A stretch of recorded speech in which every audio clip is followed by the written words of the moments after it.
এতগুলো মানুষের সামনে তুই একটা বিধবা মেয়েকে কিভাবে করতে পারলি?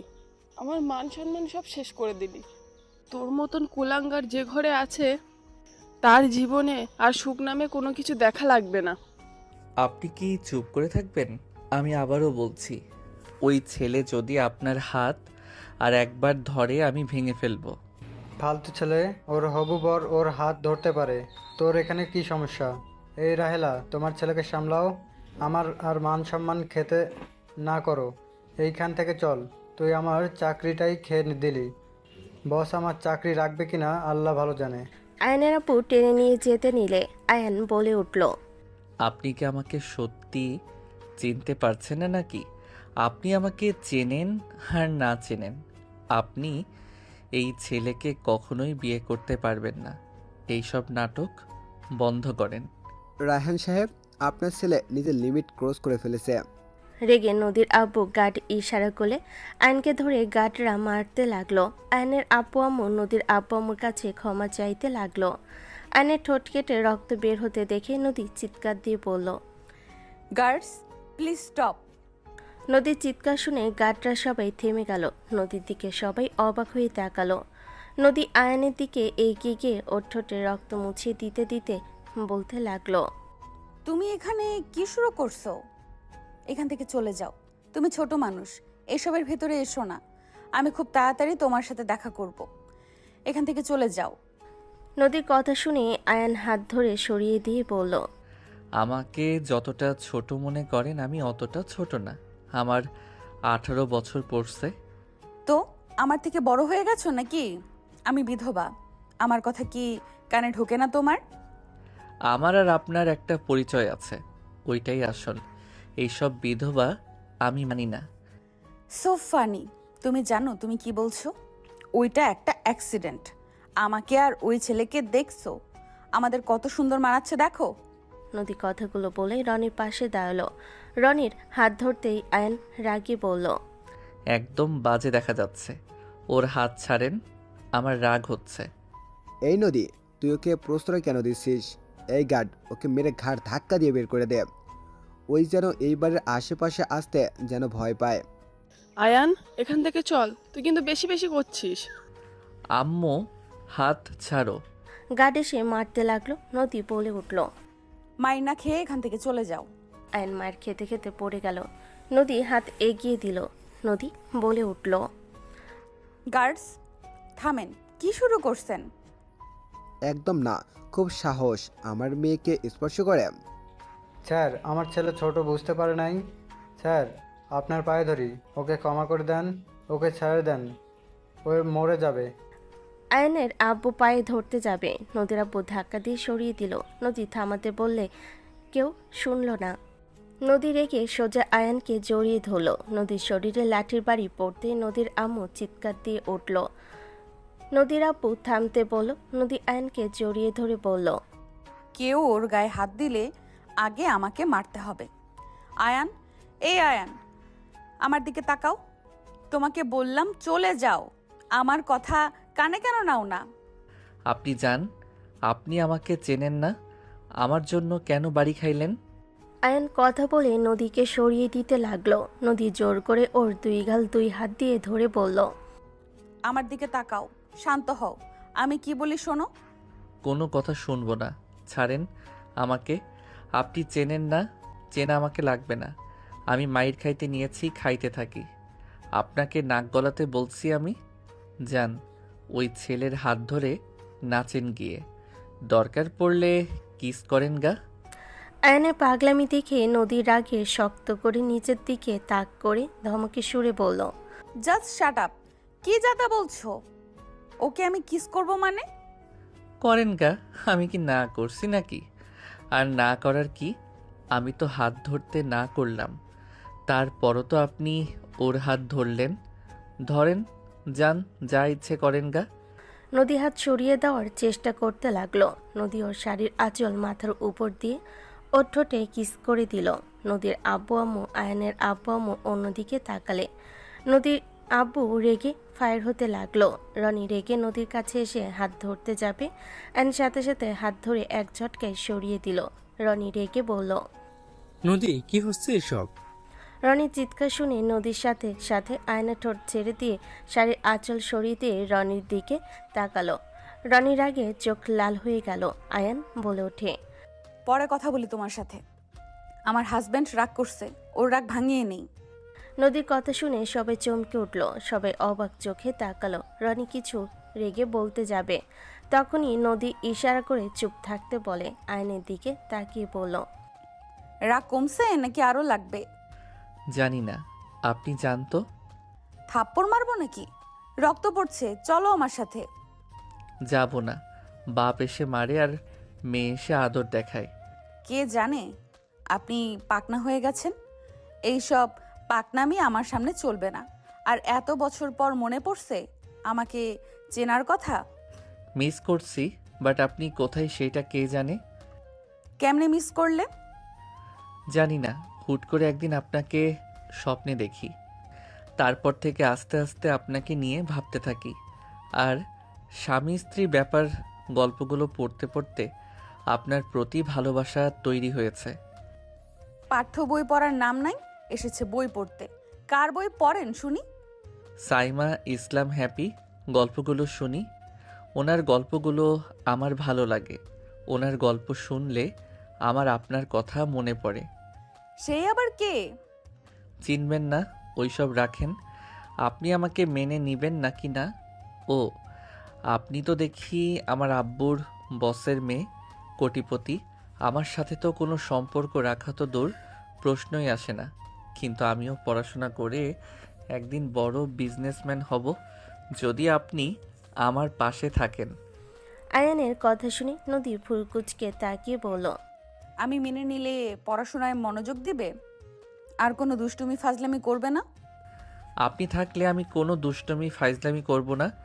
আমি আপনার কাছে পড়তে বসবো, প্রমিস না? আয়নের কথা শুনে কয়েকজন হেসে দিল।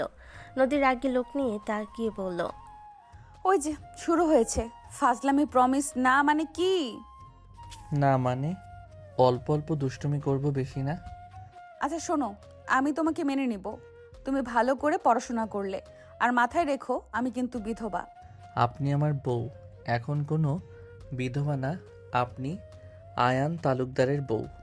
নদী আয়নের কথা শুনে ভুরকুচকে তাকিয়ে আয়নের ঠোঁটে রক্ত মুছে দিতে লাগলো আর বলল, ঠিক আছে, সব বুঝলাম, বাট মাথায় রাখবে তুমি যে পর্যন্ত ম্যাচিউরিটি না হবে ততদিন একদম বুঝতে পারছো আমি কি বলতে চাচ্ছি? আচ্ছা, একটু ভেবে নেই। আয়ন কিছুক্ষণ চুপ করে থেকে ভাবতে লাগলো। রাজি হয়ে নে, পরে কিভাবে পটানো লাগে বুদ্ধি বের করা যাবে। কি ব্যাপার, কি ভাবো? আবার কোনো শয়তানি বুদ্ধি মাথায় আসলো? না না, ভালো কিছু মাথায় এসেছে। আমি সব শর্তে রাজি। ভেবে দেখো। না, ভেবে দেখছি, মেনে নিলাম। আগে তো আপনাকে পেয়ে নেই, তারপর দেখা যাবে। নদী ভুরকুচকে তাকিয়ে বলল, কি বলে? না, কিছু না। ওকে ঠিক আছে। নদী পিছনের দিকে ঘুরে তাকালো। রনি ওর আব্বুর দিকে তাকিয়ে বলল, আমি আগেই বলছি বিয়ে করব না, আমার সমস্যা আছে। আমি বিয়ে করতে পারবো না। বাট তোমরা পার্টির নাম করে এখানে এঙ্গেজমেন্ট করার ব্যবস্থা করছো। বাহ, তোমাদের আর কি বলবো। রনি, আমি তোমাকে বিয়ে করলেও হবে না। আমি অলরেডি বিবাহিত। এই ছেলেকে দেখছো, এটা আমার হাজব্যান্ড। হোয়াট? এই ছোট ছেলে তোমার হাজবেন্ড কিভাবে হয়? তুমি কি পাগল হয়ে গেছো নাকি আমাদের সাথে মজা করছো? নদী, পাগল হয়ে গেছস নাকি তুই? এসব কি উল্টোপাল্টা কথা বলছস? এই ছেলের সাথে তোর কিভাবে বিয়ে হতে পারে? আমাদের কিছু না জানিয়ে কিভাবে বিয়ে করলে তুই? আমি বুঝছি এই এঙ্গেজমেন্ট ভাঙার জন্য এমন করছিস। রনি, সবার সামনে এমন কাজ করলাম, এতে তো তুমি বুঝে গেছো আমি হুট করে একটা ছেলেকে এইভাবে কিছু করব না। তার মানে হোয়াট, কিভাবে সম্ভব? আয়ান, উনি এসব কি বলছে? তুই ওনার হাজবেন্ড কিভাবে হোস? তুই তো আমাকে আগে বলস নাই। আয়ান, এসব কি হচ্ছে? উনি আমার ওয়াইফ, এইটা সত্যি। আয়নের আব্বু রেগে আয়নকে মারতে যাবে, সাথে সাথে আয়নের আব্বু আয়নের আম্মুর হাত ধরে বলল, শান্ত হ। আয়ান, তুই মজা করছিস বলে মনে হচ্ছে না, কিন্তু বাপ, তোর সাথে ম্যামের কিভাবে যায়? ম্যাম তোর কত সিনিয়র? ওনার বয়স 26 আর তোর বয়স 18। কত বছরের ব্যবধান, আর তোদের কথা শুনে মনে হচ্ছে অনেক আগে থেকে পরিচয়। অনেক আগে থেকে পরিচয় হলে তোর আর ওনার সাথে তো কখনোই রিলেশন হওয়া সম্ভবই নয়, কারণ তখন তোকে কেউ মজা করে কিছু বললে রেগে গেছোস। আয়নের আপুর কথা শুনে আয়ান বলে ওঠে, আমাদের বিয়ে একটাই অ্যাক্সিডেন্ট। উনি আমাকে বিয়ে করতে চায় নাই, উনি আমাকে বাঁচানোর অনেক চেষ্টা করছে, বাট ওইখানকার মানুষজন আমাদের জোর করে বিয়ে দিয়েছিল। আয়নের কথা শুনে ওর আম্মু রেগে বলে, পাগল কুত্তাই কামড়াইছে আমারে, যে তোর উল্টোপাল্টা কথা বিশ্বাস করব। মানুষের খেয়ে কাজ নাই যে তোদের বিয়ে দিয়ে দেবে। আসল কাহিনী বল। আমিও ওনার সাথে একমত। নদী, আসল কাহিনী বল। ওই ছেলে তোর 8 বছরের ছোট, ওর সাথে কিভাবে তোর বিয়ে হয়? আব্বু, আমি ভার্সিটি থেকে ট্যুরে গেছিলাম। ওদের স্কুলের পাশে আমাদের ক্যাম্পিং ছিল। আমার ফ্রেন্ডদের সাথে ওর কয়েকটা ফ্রেন্ডদের সাথে মিল হয়। ওই একটু দুষ্টু প্রকৃতির ছিল, সহজে সবার সাথে মিশে যেত। আমাদের ম্যামদের সাথে ভালো সম্পর্ক তৈরি হয়েছিল। ওই নুডলস রান্না নাকি পারে, সবাই মিলে মজা করে বলেছিল আমাদের জন্য নিয়ে আসার জন্য। তো ওই একদিন নিয়ে আসে, সেদিন সবাই ঘুরতে গিয়েছিল, শুধু আমি ছিলাম। ওই আমাকে জোর করে খাওয়াতে নিয়েছিল।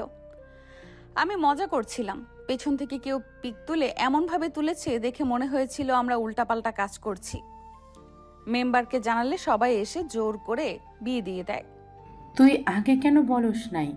এত কিছু হয়ে গেছে আর ওনারা আমাকে একবার জানানোর প্রয়োজন মনে করলো না? ওনারা সবাই ভয় পেয়ে গেছিল। তুমি জানলে যে ওনাদের চাকরি থাকতো না, তাই ওনারা ভয় বলে নাই। নদীর আপু রাগে হাত মুঠো করে নিল। নদীর আম্মু বলে উঠল, এখান থেকে চল। আয়ান, এখান থেকে যাব না গেলে বউকে নিয়ে যাব। এই বিয়ে আমি মানি না। আবার আমার মেয়েকে বউ বলস? আপনি মানলে কি আর না মানলে কি? আমার বউ মানলে আমার চলবে। আয়নের কথা শুনে নদীর আপু রেগে মারতে আসবে। নদী ধরে ফেলো। রনি রেগে বলে, আঙ্কেল, আমি আর এক মুহূর্ত এখানে থাকবো না। একে তো আপনার মেয়ে বিধবা, সব জেনে আমি বিয়ে করতে রাজি হয়েছিলাম, আর এখন কিনা এখানে এইভাবে নিয়ে এসে অপমান করলেন। আব্বুমু এখানে থাকবে নাকি যাবে? রনি, চুপ করেন, আমাকে একদম ধমক দিয়ে কথা বলবেন না, যত সব।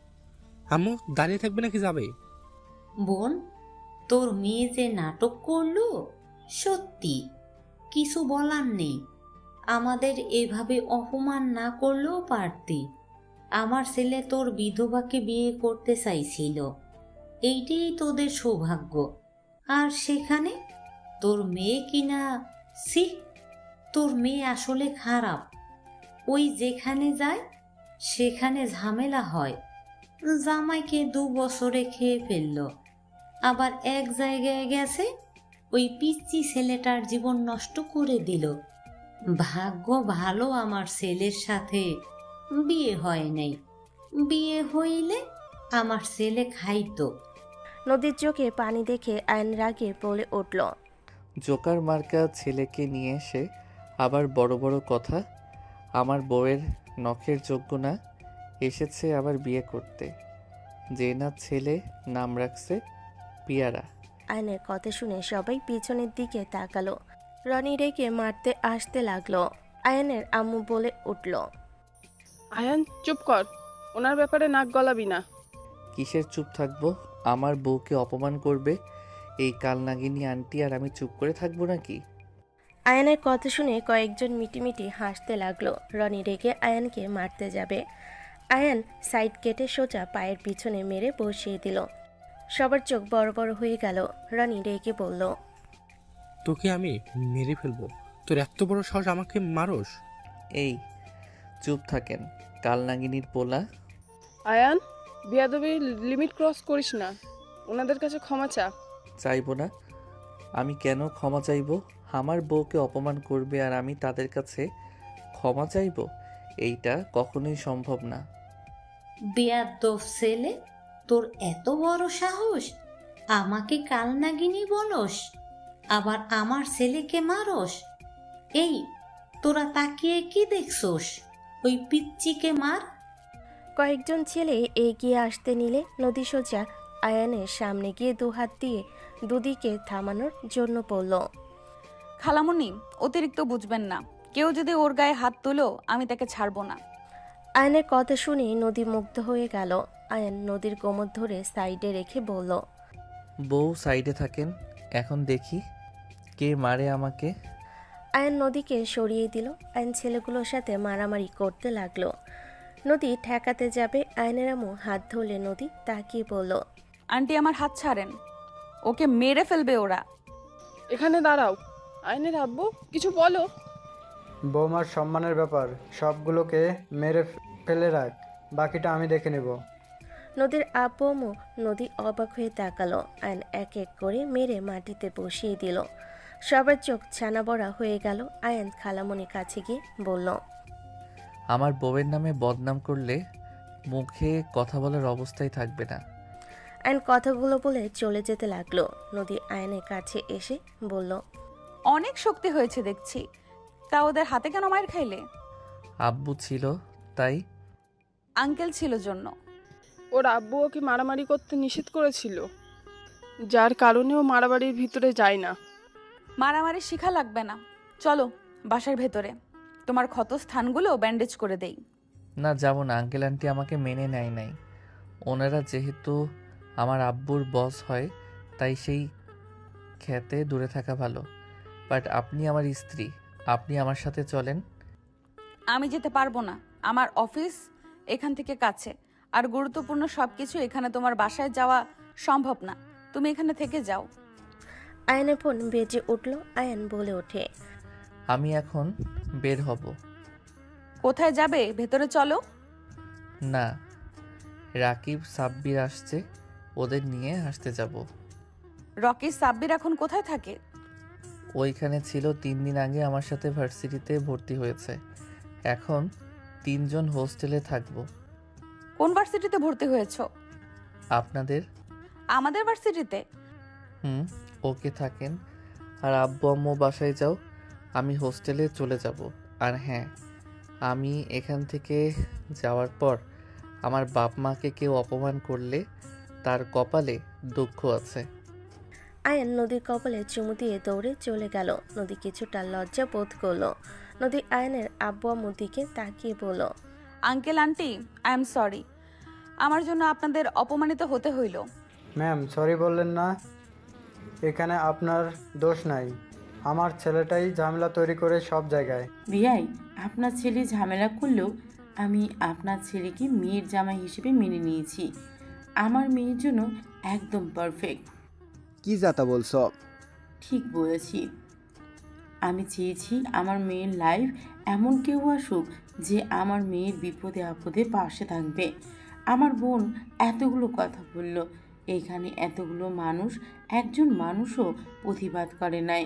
আমি মা হিসেবেও কিছু বলতে পারি নাই, আর সেখানে ওই যোগ্য স্বামী হিসেবে দায়িত্ব পালন করেছে। নদী, আমি তোকে বলছি, আয়নকে দূরে সরিয়ে দিস না। ছোট হয়েছে তো কি হয়েছে, হাজব্যান্ড হিসেবে যে তোকে কেয়ার করতে পারবে, ভালোবাসতে পারবে, সেই বড় হোক ছোট হোক ওটাই কোনো ব্যাপার না। কেয়ার করা, ভালোবাসাটাই মেন। নদীর আম্মুর কথা শুনে নদীর চাচি বলে উঠল, একদম ঠিক কথা বলেছেন ভাবি। আয়ানকে আমিও মেয়ের জামাই হিসাবে মেনে নিয়েছি। এই রনির থেকে 1000 গুণ বেটার আছে। সুদর্শন, স্মার্ট, সব দিকে পারফেক্ট আছে। খালা রাগী লোক নিয়ে তাকালে নদীর চাচি মুখ ভেঙচি দিল। আয়নের আব্বু বলল, ক্ষমা করবেন স্যার, আমার ছেলে ছোট হলেও দায়িত্ববান আছে। উনি আমার ছেলের বউ সেহেতু আমার ছেলের বউকে জোর করে বিয়ে দেওয়ার চিন্তাও করেন না। আমার ছেলের পাল্লায় পড়ছে ও ভালোই খারাপের খারাপ। আমি চাইলেও ওদের দূরে রাখতে পারবো না। আমার ছেলে একবার যে জিনিসের প্রতি আগ্রহ দেখায় সেটাই নিজে করে ছাড়ে। এটাই ছোট থেকে ওর জিদ বেশি।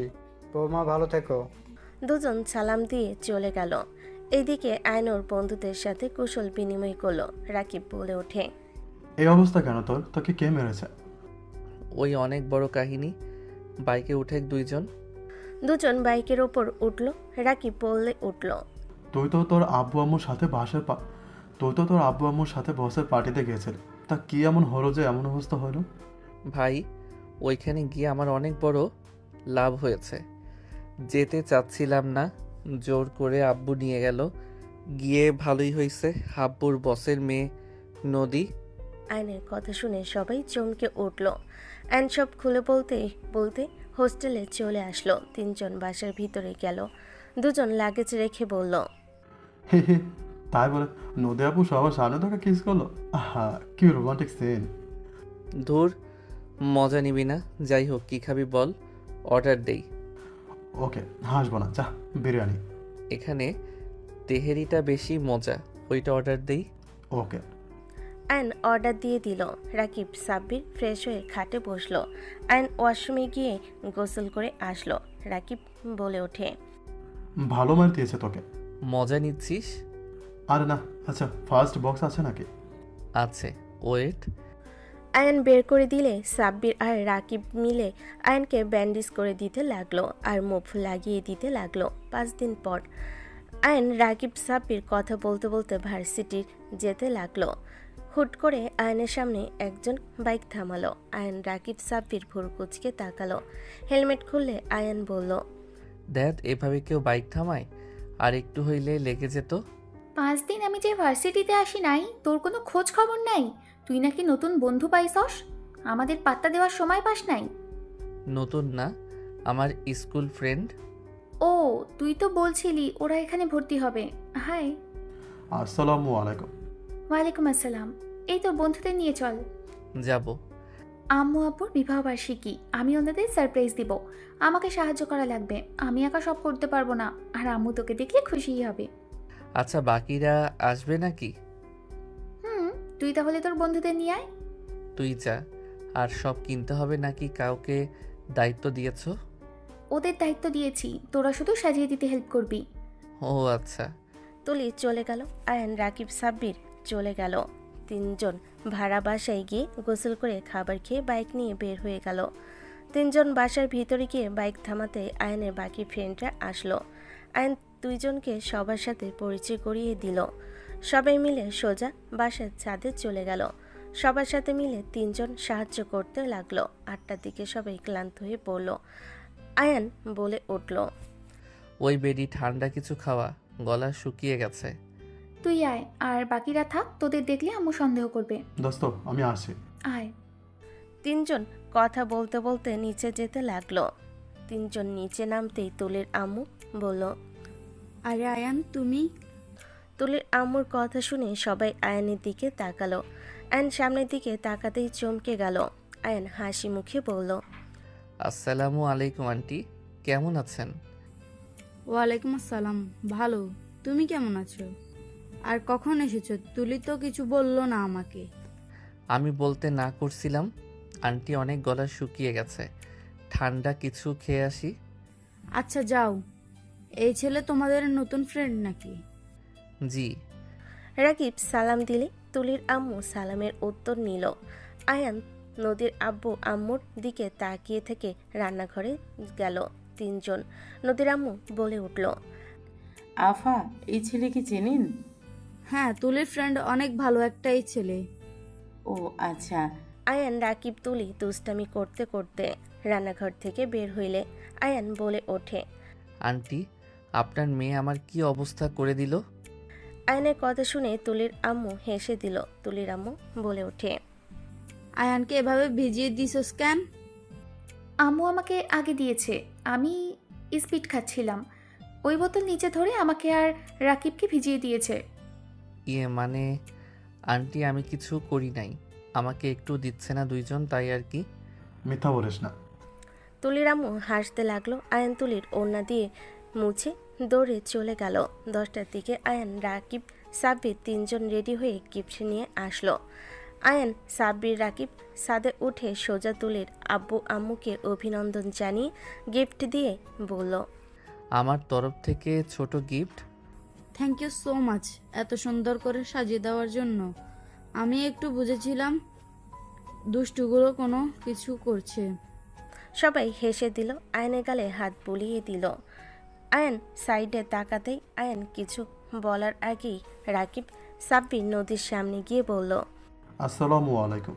ওয়ালাইকুম আসসালাম। কেমন আছিস দুই ফাজিল? ভালো আপু, আমরা কিন্তু আর ফাজিল নয়, আমাদের মতো ভদ্রপোলা একটাও পাবে না। রাকিবের কথা শুনে নদী দুজনের কান ধরে বলে, তাই না? এ মানে আপু ছাড়ো, লাগছে। এই তোমরা আপুকে চেনো? হ্যাঁ আপু, এখনো? হ্যাঁ আপু, এখানে তুলে কি হয়? আমার কাজিন।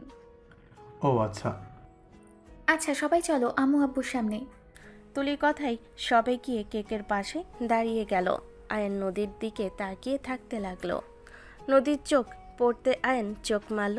নদী ভুরু কুচকে তাকালো। আয়ন ফ্লাইং কিস করলো। নদী মনে মনে হাসতে লাগলো। নদীর আব্বুর চোখে পড়ল, উনি চোখ সরিয়ে নিল। তুলির আব্বু আম্মু কেক কাটতে লাগলো। কেক কেটে তুলি নদীর আব্বু আম্মু নদীকে খাওয়াই দিতে লাগলো। আয়নের সাথে ওর ফ্রেন্ডরা সবাই খাওয়া দিতে লাগলো।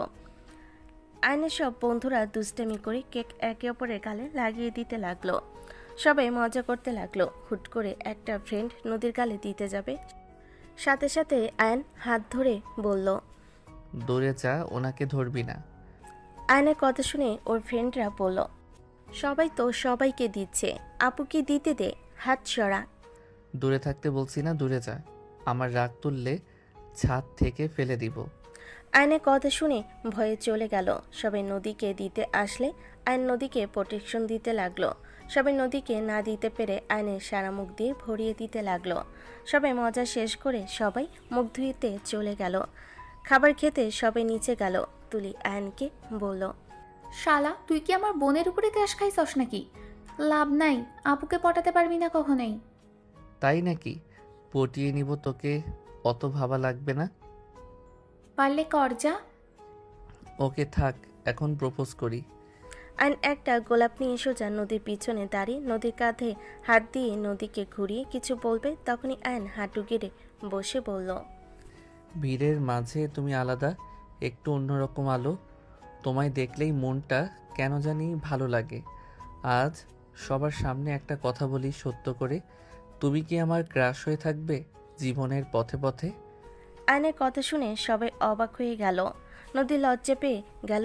রাকিব শীষ বাজালো। তুলি তাড়াতাড়ি টান দিয়ে আয়নকে বলল, শালা কি করলি? আপু প্লিজ রাগ করো না, আসলে ও বুঝতে পারেনি। ওই আসলে যা বলে সোজা সাপটা। আপু প্লিজ রাগ করো না। এই কুচুর দল, কি করলি তুই? আপু উঠে, আপু আসে না আর তুই কিনা তাকে হ্যারাসমেন্ট করছিস। ধুর কচু ছাড়। আয়ন তুলিকে সরিয়ে দিয়ে বলল, বৃষ্টি যেমন ভালোবাসে মাটি, আমি তেমন তোমার সাথী। জীবনের সব রং মিলে থাকতে চাই তোমার হৃদয় জুড়ে। আমার ফুলটা গ্রহণ করে নেন না। তুলির আম্মু কিছু বলতে যাবে, সাথে সাথে রাকিব বলল, আপু নিয়ে নাও, আর দেরি করো না, আবার এর মাথা গরম হয়ে যাবে, তখন আমাদের বিপদ হয়ে যাবে, নিয়ে নাও। তুলির আম্মু রেগে যেয়ে বলতে যাবে, সাথে সাথে নদী গোলাপটা নিয়ে নিল। লজ্জায় বলে উঠল, ফাজিল ছেলে, এতগুলো মানুষের ভেতরে এইভাবে কেউ বলে? ফাজলামি বন্ধ করে এখান থেকে খেয়ে বাসায় গিয়ে পড়তে বসবে। নদীর কথা শুনে নদীর আব্বু আম্মু রাকিব সাব্বির বাদে সবাই অবাক হয়ে তাকিয়ে থাকলো। আয়ান উঠে বলল, দেখ, সব কিছুতে এত পড়া টেনে নিয়ে আসেন কেন? এত সুন্দর করে প্রপোজ করলাম, অন্য কোনো মেয়েকে করলে আদর করে আই লাভ ইউ বলতো। নদী রাগে লুক নিয়ে তাকিয়ে বলল, অন্য মেয়ের মুখে আই লাভ ইউ ডাক শুনতে মন চাইছে নাকি? নদী রেগে যেতে দেখে আয়ান বলে উঠল, আরে না, মজা করছি। সরো সামনে থেকে। আপু তুমি কি আয়নকে চেনো? তুমি তো একটুও রাগ করলে না। রাগ কেন করবে? আমি কি দেখতে খারাপ নাকি যে আমার প্রপোজ গ্রহণ করা যাবে না? কানের নিচে বাজাবো। তুই জানোস ওই কার বোন? ও যদি জানে তোর হাড্ডি ভেঙে ফেলবো। কার বোন? নোভা আপুর বড় বোন। কি? নোভা আপনার বোন? হ্যাঁ, নোভাকে তুমি চেনো নাকি? চিনি না মানে? হাড়ে হাড়ে চিনি। ওই বেডি তো আগামীকাল দেশে আসবে। যদি দেখে আমি তোমাকে প্রপোজ করছি, আমাকে মেরে ফেলবে। ওকে ভয় পাওয়ার কি আছে? কি যে আছে, সেইটা বলতে পারবো না। তুই আপুকে বউ কেন বলস? এই কথা রাখ, ক্ষুধা লাগছে। আয়নের কথায় সবার খাবার খেতে বসে পড়ল। খাওয়া শেষ হলে আয়ান বলে উঠল, আগামীকাল আপনার বাসায় যাব। আপনাকে নিয়ে আসতে আমার ছুটি আছে, ঘুরতে যাব। আয়নের কথা শুনে সবে ভুরুকুচকে তাকালো। আয়ন দাঁতে দাঁত চেপে হেসে বলল, এভাবে তাকিয়ে আছো কেন তোমরা? এইটা আমার বউ লাগে। মাথা কি নষ্ট হয়ে গেছে নাকি? তোর বোনকে জিজ্ঞেস কর। এই দুইজন চল, অনেক রাত হয়ে গেছে। আজ ভাবের সাথে থাক, আমরা চলে যাই। কানের নিচে বাজামো ফাজলামি করলে। আমাদের বাসায় চলো তোমরা।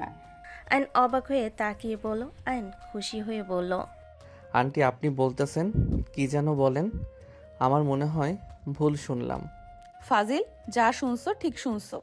আয়ন খুশি হয়ে বলল, শাশুড়ি আম্মু আমাকে কি মেয়ের জামাই মেনে নিয়েছেন? আয়নের কথা শুনে নদীর আম্মু হাসি দিয়ে বলল, হ্যাঁ। তাহলে তো আরও ভালো। ওকে আমি সকালে চলে আসব। টাটা শাশুড়ি আম্মু। আপনার মতো শাশুড়ি সবার ঘরে ঘরে হোক। আয়ন কথাগুলো বলে সাথে সাথে তুলির আব্বু আম্মু থেকে বিদায় নিয়ে তিনজন বের হয়ে গেল। নদী সবার সাথে কথা বলতে যাবে, হুট করে আয়ন এসে বলল, বউ নাম্বার দেন। নদী ফোন নিয়ে ফ্রেশ হয়ে সামনে ধরে লক খুলে নাম্বার বের করে সেভ করে। হুট করে নদীর গালে কিস করে দৌড়ে চলে গেল। নদীর আব্বু রেগে বলল, বেহায়া একটা ছেলে। চুপ করো, ওর বউকে ওই কিস করছে, তাতে তোমার কি সমস্যা? তোমাকে কি বলছে ওদের দিকে তাকাতে? আপু, তাহলে সত্যিই তুমি ওর ওয়াইফ? বাট এমনি কি? আয়ন তো কখনো কিছু বলেনি। আর ওর সাথে তোমার বিয়ে কিভাবে হয়? ও তো আমার সাথে তোমার 8 বছরের ছোট। সে অনেক কথা, পরে এক সময় বলবো। আচ্ছা, ওই পড়াশোনা কেমন করে? নাকি পড়াশোনা বাদ দিয়ে দুষ্টুমিতে মেতে থাকে? তুলি কিছু বলতে যাবে, সাথে সাথে একজন বলে ওঠে, ভাবি ওই পড়ে না, সারাদিন ভার্সিটিতে গিয়ে আড্ডা দেয়। কোথায় মারপিট আছে, কে প্রেম করে বিয়ে করবে, ওই সবের গুরু সেই। তুলি রাগী লুক নিয়ে তাকালো। ওর বন্ধুরা বিদায় নিয়ে চলে গেল। ওদিকে তিনজন বাসেই চলে গেল। অ্যান্ড বাইকে চাবি রেখে শার্ট খুলে ফুল পাওয়ারে ফ্যান দিলেও রাকিব বলে উঠল, তোর শাশুড়ি তোকে মেনে নিয়েছে, এখন তো হালা তুই ঘন ঘন ওইখানে যাবে। হি হি, তা তো যাবই। বউটার সাথে আর একটু ভাব জমিয়ে নেই। বাসরটা করি নাই, কত স্বপ্ন আছে। এই হালা, স্বপ্নে যাস না। বউ আছে, আগামীকাল চলে যাস তার কাছে। আমাদের বউ অনেক, যে বউকে আদর করবো। শালা ঘুমা। আয়ন ওয়াশরুম গিয়ে ফ্রেশ হয়ে প্যান্ট পাল্টিয়ে নিয়ে আয়ন খাটে এসে ঘুমিয়ে গেল। সকালে ঘুম ভাঙলে আয়ন ঘড়ির দিকে তাকিয়ে দেখে 8টা বেজে গেছে। আয়ন লাফ দিয়ে উঠে তাড়াতাড়ি করে গোসল করে রেডি হয়ে রাকিব সাব্বিরকে বলল, দোস্ত দরজা লাগিয়ে দে, আমি বাহিরে যাচ্ছি। যা। আয়ান চলে গেল। সাব্বির দরজা লাগিয়ে দিল। আয়ন বাইক নিয়ে সোজা নদীদের বাসায় চলে গেল। গেটের সামনে গেলে দারোয়ান আয়নকে দেখে গেট খুলে সালাম দিল। আয়ন সালামের উত্তর দিল হাসি দিয়ে। দারোয়ানও হাসি দিল। আয়ন বাইক ভিতরে রেখে বাইক নেমে সোজা সদর দরজার কাছে চলে গেল। কলিং বেল বাজাতেই কাজের লোক দরজা খুলে দিল। কাজের লোক কিছু বলবে তার আগেই আয়ান বাসার ভিতর ঢুকে যেতে লাগলো। আয়ানকে কিছু বলার আগেই আয়ান বসার ঘরে চলে গেল। আয়ান নদীর আম্মুকে দেখে বলল, আসসালামু আলাইকুম শাশুড়ি আম্মু। আসসালামু আলাইকুম শ্বশুর আব্বু। আয়নের কথা শুনে সবে পিছনে ঘুরে তাকালো। নদীর আম্মু হাসি মুখে সালামের উত্তর নিল। নদীর চাচি বলে ওঠে, জামাই বাবা বসো। এতদিন পর আমাদের মেয়ের কথা মনে পড়লো? ইয়ে মানে আন্টি, মনে তো পড়ে, বাট শ্বশুর আব্বু যে চেহারা দেখলে ভয় লাগে। আয়নের কথা শুনে নদীর আম্মু চাচা চাচি মিটিমিটি হাসতে লাগলো। নদীর আব্বু রাগী লোক নিয়ে তাকালে তিনজন হাসি থামিয়ে চুপ হয়ে গেল। আয়ন বলে ওঠে, আমার বউয়ের রুমটা কোন দিকে? কাজের মহিলা মিটিমিটি হেসে হাত দিয়ে ইশারা করলে আয়ন সিঁড়ি পেয়ে চলে গেল। আয়ন ইশারা করলে চাচি বলে ওঠে, 6 নাম্বার রুমে দেখো। আয়ান রুম গুনে 6 নম্বর রুমের সামনে গিয়ে দরজা ধাক্কা দিলে দরজা লক খুলে ভিতরে প্রবেশ করলো। ভিতরে গেলে আয়নের চোখ বড় বড় হয়ে গেল। নদীর দিকে তাকিয়ে ক্রাশ খেয়ে গেল। আয়ন আস্তে আস্তে নদীর কাছে গেল। নদীর পায়ের কাছে বসে দুপা কোলের উপরে নিয়ে হাত বোলাতে লাগলো। নদী চমকে উঠল, থাপ্পড় মারতে যাবে, সাথে সাথে আয়ন হাত ধরে ঠোঁটে কিস করে দিল। নদী হাঁ হয়ে গেল। নদী তাড়াতাড়ি করে পা সরিয়ে নিয়ে বলল, ওই ফাজিল, এখানে কি করছো? আর এইভাবে আমার পায়ে পড়ছো কেন? আয়ন নদীর পা দুইটা টান দিয়ে নিজের কাছে নিয়ে এসে বলল, আপনার পা দুইটার উপরে ক্রাশ খেয়েছি। আপনি যদি অনুমতি দেন তাহলে আমি একটু আপনাকে ভালোভাবে দেখতাম। আয়নের কথা শুনে নদী লজ্জায় রাগী লোক নিয়ে পা সরিয়ে নিয়ে বলল, থাপ্পড় মারবো। একদম কাছে আসার চিন্তাও করবে না। পড়াশোনা ভালোভাবে করো, ভালো রেজাল্ট করলে আমাকে পাবে। ইন্টার পরীক্ষায় ভালো রেজাল্ট আনতে পারলে আমিও তোমার সাথে ভালো ব্যবহার করব। ধুর, ভালো লাগে না। সব সময় পড়াশোনার কথা বলো কেন? বউ হও, রোমান্টিক কথা বলবে, তা না খালি পড়া করো। আমার জামাই যে বিশ্ব পড়াচোর সেটা আমি খুব ভালো করেই জানি। শোনো, পড়াশোনা ছাড়া আমার কাছে কোনো মূল্য নাই। জামাই থেকে পড়াশোনা আগে নাকি? হ্যাঁ, তাই মনে করো। দেখ, থাকো তুমি তোমার পড়াশোনা নিয়ে, আমি আর আসবই না। আয়ন চলে যেতে নিবে। নদী টান দিয়ে খাটে বসিয়ে দিয়ে বলল, আমার ঘুম ভাঙলে কেন যদি চলে যাও? ঘুম ভাঙছি, ভালো করছি। আমার বই নিয়ে এসে দিয়ে যায়, বই ধরে বসে থাকেন। আয়ন চলে যেতে নিবে। নদী টান দিয়ে খাটের উপরে ফেলে দিয়ে আয়নের উপরে উঠে দুই হাত খাটের সাথে চেপে ধরল। আয়নের চোখ নদীর বুকের দিকে গেলে আয়ন নিজেকে কন্ট্রোল করতে কষ্ট হতে লাগলো। নদী বলে ওঠে, বই নিয়ে থাকবো, বইয়ের সাথে আমার এইটাও লাগবে। নদী কথাগুলো বলে ঠোঁট জোড়া নিজের দখলে নিয়ে নিল। আয়ন নদীকে নিচে ফেলে নদীর শাড়ির আঁচল একটানে সরিয়ে দিয়ে কিস করতে লাগলো। নদীকে মাতাল করে দিতে লাগলো। আয়ন শার্ট খুলে ফেলতে যাবে, সাথে সাথে নদী বলল, দরজা লাগিয়ে দিয়ে আসো। আয়ন পিছনে তাকাতে দেখে দরজা খোলা। আয়ন লাফ দিয়ে নেমে তাড়াতাড়ি করে গিয়ে দরজা লাগিয়ে দিল। আয়ন পিছনে ঘুরে নদীর দিকে যেতে লাগলো আর শার্ট প্যান্ট খুলতে লাগলো। খুলে ফেলে দিয়ে নদীর কাছে গিয়ে ঝাঁপিয়ে পড়ল। নদী আয়নের স্পর্শে কেঁপে কেঁপে উঠতে লাগলো। নদী আয়নের উপর ঝাঁপিয়ে পড়ল। দুজন হারিয়ে গেল সুখের সাগরে। বাকিটা ইতিহাস। অনেকক্ষণ পর দুজন ক্লান্ত হয়ে গেল। আয়ন নদীর বুকের উপর শুয়ে পড়ল। নদী আয়নের দিকে তাকাতেই লজ্জা পেতে লাগলো। নদীর ফোন বেজে উঠলে নদী ফোনটা হাতে নিল। কল রিসিভ করে একজন বলে উঠল, আসসালামু আলাইকুম ভাবি। ওয়ালাইকুম সালাম। সাগর? ভাবি, আমরা দেশে এসেছি, আপনি কি আমাদের বাসায় আসবেন? আম্মু আপনাকে দেখতে চাইছে। আমি আসছি, আম্মুকে কিছু বলো না। ওকে ভাবি। নদী কল কেটে দিল। নদী আয়নের দিকে তাকাতেই নদী এক ঝটকায় সরিয়ে দিল। আয়ন খাট থেকে পড়ে গেল। আয়ন নদীর দিকে তাকিয়ে বলল, এইটা কি করলেন? আর ব্যথা পেলাম না। এভাবে কেউ ধাক্কা দেয়? নদী কিছু না বলে তাড়াতাড়ি করে আলমারি থেকে শাড়ি বের করে ওয়াশরুমে চলে গেল। আয়ন দৌড়ে গিয়ে নদীর হাত ধরে বলল, আমি আপনার সাথে গোসল করব, চলেন দুইজন একসাথে গোসল করি। আয়ন ভিতরে জোর করে ঢুকতে যাবে। নদী ধাক্কা দিয়ে সরিয়ে দিয়ে বলল, দূরে থাকো, এখান থেকে চলে যাও। চলে যাব মানে? এমন কেন করছেন? আমার থেকে দূরে থাকো। এই বাসায় আর আশা লাগবে না, এখান থেকে চলে যাও। আরে আজব তো, আপনার বাসায় কে আসতে চায়? আমি এখানে আপনার জন্য এসেছিলাম, নিজের ইচ্ছে কাছে টেনে নিলে আর এখন আমার সাথে নাটক করছেন। নদী কোনো কথা না বলে ধাক্কা দিয়ে সরিয়ে দিয়ে দরজা লাগিয়ে দিল। আয়নটাকে হাত মুঠো করে নিল।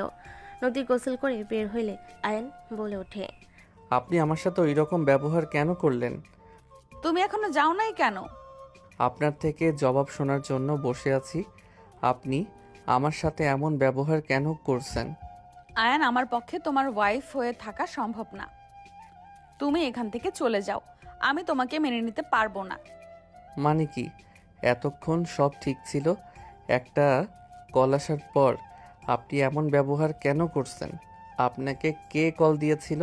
আয়নের কথা শুনে নদী ধমকে সুরে পড়ল, কে কল দিয়েছিল সেই কৈফিয়ত কি আমি তোমাকে দেব নাকি?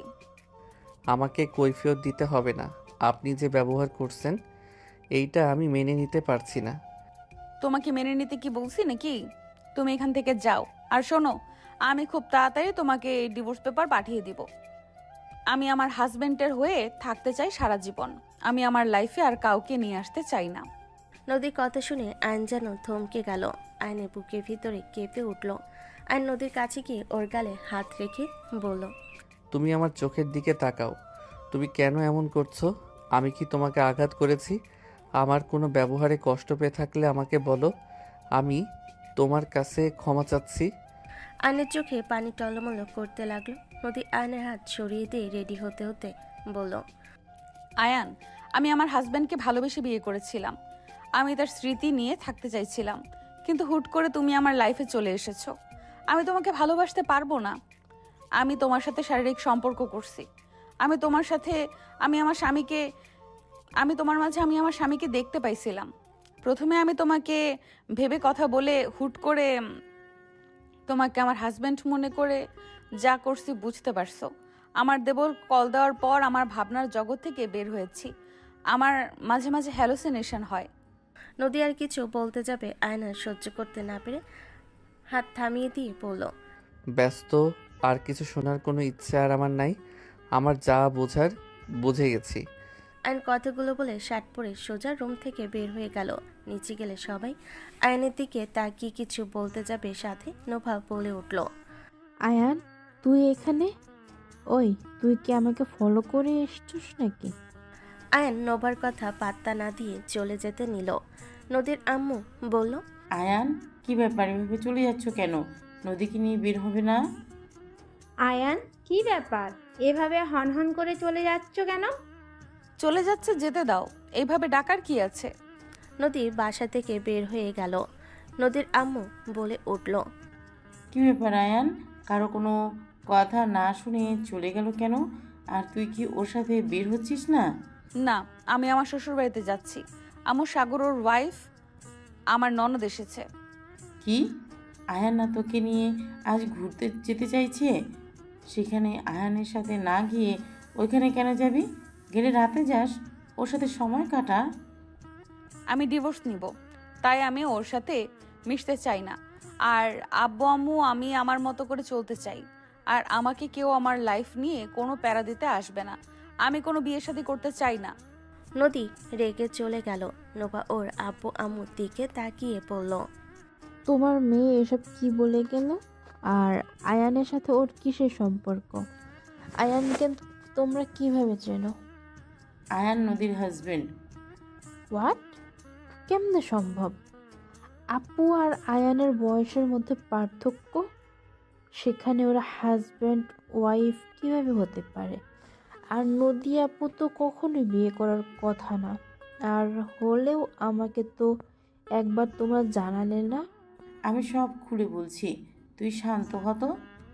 এমনিতে এই নদীর কাণ্ড কারখানা আমার একদম ভালো লাগছে না। ছেলেটা কত আগ্রহ নিয়ে এখানে এসেছিল নদীকে নিয়ে ঘুরবে, সেখানে এই ছেলেটা রাগ করে চলে গেল। আর এই নদী অতীত নিয়ে এখনও পড়ে আছে। মাথার উপর দিয়ে যাচ্ছে, বলবে কি হচ্ছে এসব? নদীর আম্মু সব কিছু প্রথম থেকে খুলে বলল। নোভা সব শুনে বলল, কি? আপু তো কোনোদিন এসব বলে নাই। তাহলে তো 3 বছর আগে বিয়ে হয়েছে, আর একবার বাসায় কাউকে বললো না, বাট এখন আবার কি শুরু করছে? শুনলি কি বললো? এই মেয়েকে আমি পারি না। আচ্ছা বাদ দাও, আমি আয়ানের সাথে কথা বলে দেখবো পরে। নোভা কথা বলে রুমে চলে গেল। নদী সোজা ওর শ্বশুর বাড়িতে চলে গেল। নদীকে দেখে সবাই খুশি হলো। নদীর শাশুড়ি এসে জড়িয়ে ধরলো। নদী সবার সাথে ভালো সময় কাটাতে লাগলো। 10 দিন পর ইউনিভার্সিটি থেকে বের হয়ে বন্ধুদের সাথে কথা বলছিল। হঠাৎ করে চোখ গেল নদী একটা ছেলের বাইকের পিছনে বসে হাসাহাসি করছে। আয়ন রাগে হাত মুঠো করে নিল। হঠাৎ করে আয়নের কাঁধে কারোর হাতের স্পর্শ পেলে আয়ন পিছনে ঘুরে বলল, আপনার সাথে ঝামেলা করার কোনো ইচ্ছে আমার নাই। আমি আগেই সরি বলছি। আয়ন কথাগুলো বলে চলে যেতে নিলে নোভা সোজা ওর হাত ধরে টেনে নিয়ে যেতে লাগলো। সবাই অবাক হয়ে তাকালো। কিছুটা দূরে গিয়ে নোভা বলল, পার্কে যাব। যান, আমাকে বলেন কেন? আর এইভাবে টেনে নিয়ে আসলেন কেন? আমি কি বলি কানে যায় না? বাইক চালাও। আমার তোমার সাথে গুরুত্বপূর্ণ কথা আছে নদীর সম্পর্কে। আমার ওনার ব্যাপারে কিছু শোনার ইচ্ছে নাই। ওর অতীত তোমার শোনার দরকার আছে, শুনে তারপর মন চাইলে তুমি চলে যাও। এখন বাইকে উঠে চলো। নোভা জড়াজড়িতে আয়ন বাইকে উঠলে নোভা বাইকে উঠে পড়ল। আয়ন বাইক চালিয়ে সোজা পার্কে নিয়ে গেল। দুজন একটা বেঞ্চিতে বসে পড়ল। নোভা 2টা আইসক্রিম কিনে আয়নকে একটা দিয়ে নিজে একটা খেতে খেতে বলল, আপুকে যে ছেলের সাথে যেতে দেখলে ওটাই আপুর দেবর সাগর, আপুর এক্স বয়ফ্রেন্ড। হোয়াট? দুলাভাই মারা যাওয়ার পর 1 বছর পর ওর সাথে আমার ব্রেকআপ হয় আপুকে নিয়ে। তোমার দুলাভাই মারা কিভাবে গেল? প্রথম থেকে বলি, দুলাভাই আপুর বয়ফ্রেন্ড ছিল। দুজন ভালোবেসে বিয়ে করেছিল। 2 ফ্যামিলি প্রথমে মেনে নিতে চায় নাই, পরে ওদের সুখে দেখে 2 ফ্যামিলি মেনে নেয়। আপু দুলাভাইয়ের লাইফটাই অনেক সুন্দর ছিল। তারা প্ল্যান করেছিল 5 বছর চুটি প্রেম করবে, 5 বছর পর তারা বাচ্চা নেবে, তারপর টেনে টোনাটুনি সংসার করবে। অনেক প্ল্যান করেছিল, কিন্তু তাদের ভাগ্য এতটাই খারাপ, 3 বছরের মাথায় দুলাভাই আপুর জন্য ভিসা করতে গিয়ে বাসায় আসতে গিয়ে বাইক একটা ট্রাক ধাক্কা মেরে দেয়। তাদের সকল স্বপ্ন ভেঙে চুরমার হয়ে যায়। ওনাকে বাঁচানো যায় নাই? না, ওনার মাথায় আঘাত পায়, ওখানেই মারা গিয়েছিল। আপু খবর পেয়ে ছুটে গেলে দুলাভাইয়ের লাশ দেখতে পায়। আপু পাগলের মতো কান্না করেছিল আর বারবার অজ্ঞান হয়ে যাচ্ছিল। আপু এই অকালে দুলাভাইয়ের মৃত্যু মেনে নিতে পারছিল না। আস্তে আস্তে ভাইয়াকে আপু কল্পনা করে। মাঝে মাঝে আপু একা কথা বলতো, এখনও নাকি মাঝে মাঝে হ্যালুসিনেশন করে। এক কথায় আপু দুলাভাইকে অসম্ভব ভালোবাসে। আমরা অনেক চেষ্টা করেছি এই ট্রমার থেকে বের করার, বাট কোনো কাজ হয় নাই। ওর শ্বশুরবাড়ির মানুষজনকে পর্যন্ত যোগাযোগ করতে না করা হয়েছিল। ও তাহলে আমার জায়গা কখনো তার মনে হবে না? তা কেন হবে? আমি যতটাই শুনলাম আপু তোমার প্রপোজ গ্রহণ করেছিল। কে জানে, হ্যালুসিনেশন হয়েছিল হয়তো। না, আম্মুর কথা শুনে যা বুঝলাম ওটা হ্যালুসিনেশন হয় নাই, ওই নিজের ইচ্ছেতে নিয়েছিল। তুমি চলে আসার পর ও নাকি ওই গাড়িতে তোমার ফুল দেখছিল আর মিটিমিটি হাসছিল। আমার মাথা খারাপ হয়ে যাচ্ছে। একে তো রাগ হচ্ছে, 2 তো কান্না আসছে। শোনো, আমার কাছে কিছু প্ল্যান আছে। নোভা আয়নকে প্ল্যান বলতে লাগলো। আয়ন সব শুনে কিছুক্ষণ চুপ থেকে বলল, সব বুঝলাম, বাট আমার এটা ভালো লাগছে না। আমি এইসব কিছুই করব না। দরকার নাই তোমার বোনকে, সেই নিজের অতীত নিয়ে থাক। আমি তাকে আর ডিস্টার্ব করব না। আমি এই শহর ছেড়ে দিব। পাগল হয়ে গেছো নাকি? তুমি এই শহর ছেড়ে দিবে মানে? এই শহরে থাকবো না। এখানে থাকলে তোমার বোনের সাথে একবার হইলেও দেখা হবে ওনার সামনে, আর আমি পড়তে চাই না। আয়ান, শান্ত হও। আমি জানি তোমার খারাপ লাগছে, বাট তুমি ওর হাজবেন্ড, তোমার অধিকার তুমি খাটাও। নিজের স্ত্রীকে কেন ছেড়ে চলে যাবে? বিয়ে যেহেতু হয়েছে সেহেতু ওই তোমার বউ, নিজের বউকে কেউ এভাবে ছেড়ে দেয় নাকি? আজ ওকে মানাবো, কাল ওই ওর এক্স জামাইয়ের কথা মনে করবে। দরকার নাই। বাই। আয়ন কথাগুলো বলে বাইক নিয়ে চলে গেল। নোভা ডাকলে আয়ন শুনল না। আয়ন সোজা ওর বাসায় চলে গেল। আয়নকে হুট করে দেখে আয়নের আম্মু বলল, আয়ান, তুই হঠাৎ করে? আম্মু, আমি আপুর কাছে চলে যাব। কেন? এখানে পড়াশোনা করছো, খারাপ কি? আমি আপুর কাছে পড়াশোনা করলে ভালো রেজাল্ট করতে পারবো। আমরা গ্রামে চলে যাব। আর তুই তোর আপুর কাছে যেতে চাইছিস? গ্রামে কেন যাবে? তোর আব্বু ওই কোম্পানির চাকরি ছেড়ে দিয়েছে। হঠাৎ কেন? সবাই তোর আব্বুকে নানান ধরনের কথা বলে। ছেলের বউয়ের কোম্পানিতে আছে, সব সুযোগ সুবিধাও পাবে, অনেক ধরনের কথা হয়। রাজনীতি শুরু হয়ে গেছে, তাই ওই চাকরি ছেড়ে দিয়েছে। তাহলে আব্বু কি করবে? তোর দাদু অসুস্থ, উনি বলতেছে ওখানের ব্যবসা সামলানোর কথা। ক্ষেত খামার আছে, তাই সামলানোর কথা বলছে। তোর আব্বু তোর চাচুও যাবে। ওটাই ভালো হবে। আর এখানে ভাড়া দিয়ে যাব, চলে যাব। ও আচ্ছা, এইটাই ভালো হবে। ওকে, তাহলে আমি আপুর ওইখানে চলে গেলাম ট্রান্সফার হয়ে। বৌমা এখানে থাকবে আর তুই ওইখানে, মানে কি? ছুটির সময় আসবো। কোথায় ছুটির সময় আসবি? এখানে।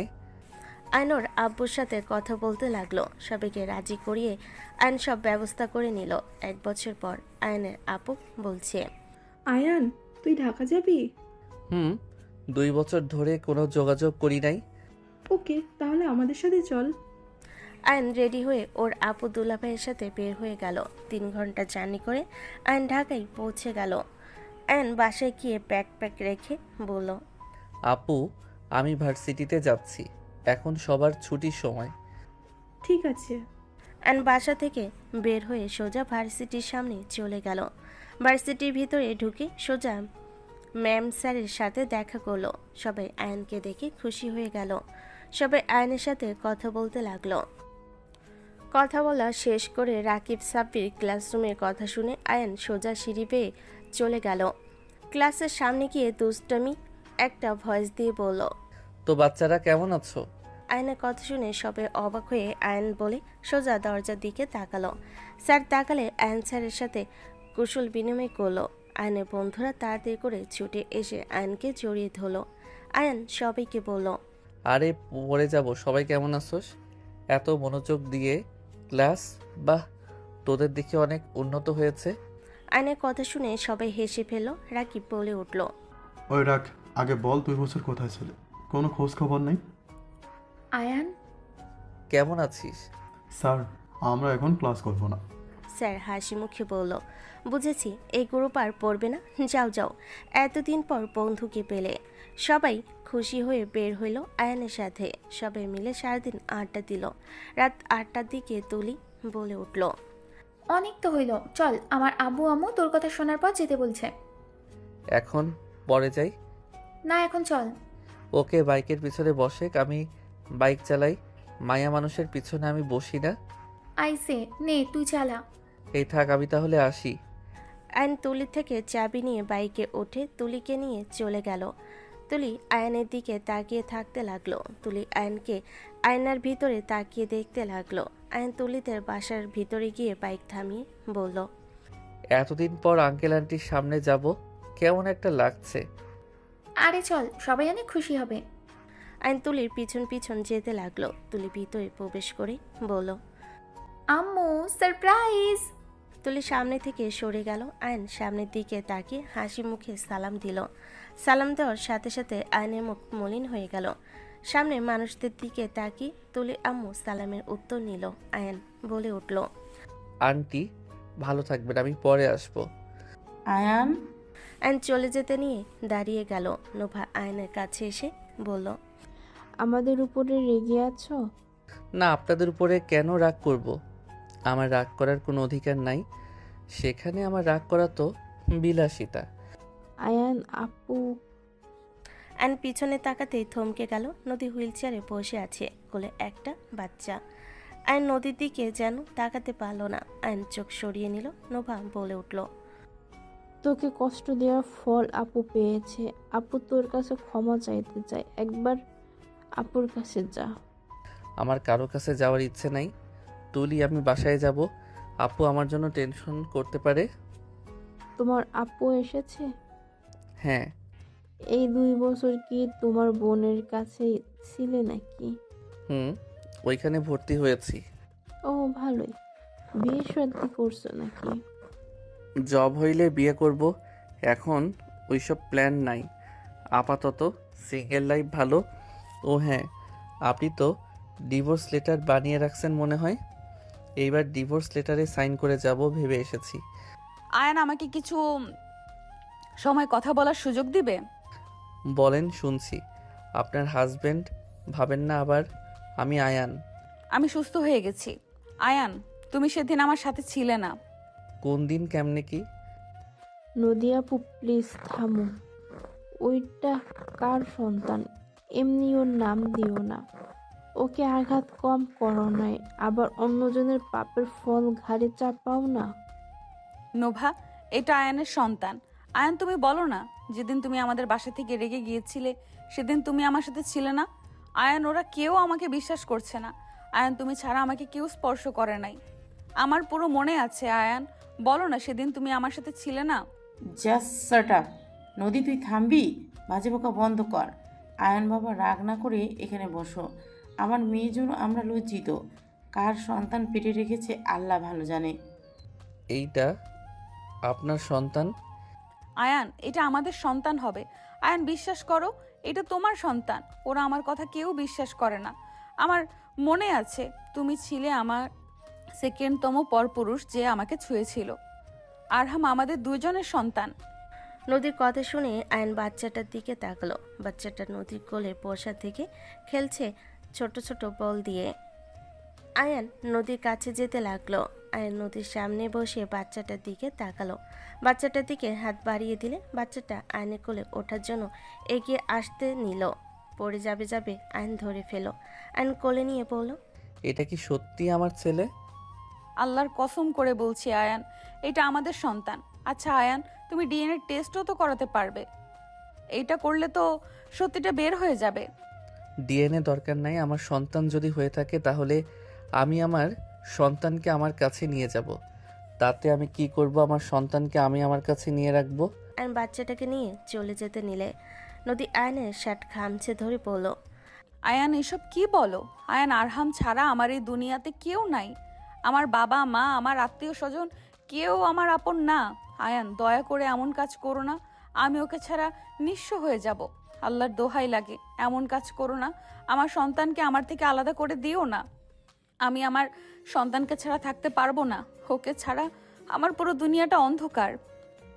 আমার বেঁচে থাকার মূল কারণ আরহাম। দয়া করে তুমি ওকে আমার থেকে কেড়ে নিও না। আপনার সাথে আমি কোনো সম্পর্ক রাখবো না। আর সেখানে আপনার কাছে আমার ছেলেকে কেন রাখবো? আমাকে মেনে নিতে পারেন নাই, সেখানে আমার ছেলেকে মেনে নিয়েছেন। এইসব ভাবতেও হাসি পায়। আয়ান, আমার উপরে তোমার রাগ আছে, আমি জানি। দয়া করে সেই রাগের কারণে আমার সন্তানকে আমার থেকে নিয়ে যেও না। আয়ন শুনল না। বাবুকে নিয়ে চলে যেতে নিলে নদী আয়নকে ধরতে গিয়ে হুইল চেয়ার থেকে পড়ে গেল। সবাই নদী বলে চিৎকার দিল। আয়ন শুনল না। সাথে দরজার সামনে গেলে নদী কান্না করতে করতে বলল, আয়ান, আমার সন্তানকে নিয়ে যেও না। আয়ান, আমি তোমার কাছে আমার সন্তানকে ভিক্ষা চাচ্ছি, আমার থেকে কেড়ে নিও না। আমাকে তুমি ক্ষমা করে দাও। দয়া করে আমার সন্তানকে ফিরিয়ে দাও। আয়ন কোনো কথা না শুনে চলে গেল। নদী জোরে জোরে চিৎকার করতে লাগলো। আয়ন চলে গেল। নদী হাওমা করে কান্না করতে লাগলো। আয়ন বাবুকে নিয়ে দোকান থেকে পেসিফায়ার কিনে দিল। রিক্সা নিয়ে সোজা বাসায় চলে গেল। বাসায় গেলে আয়নের কোলে বাচ্চা দেখে আতিয়া অবাক হয়ে গেল। এই আয়ান, এই বাচ্চা কার? আমার। কি তোর? মানে তুই পাগল হয়েছিস নাকি?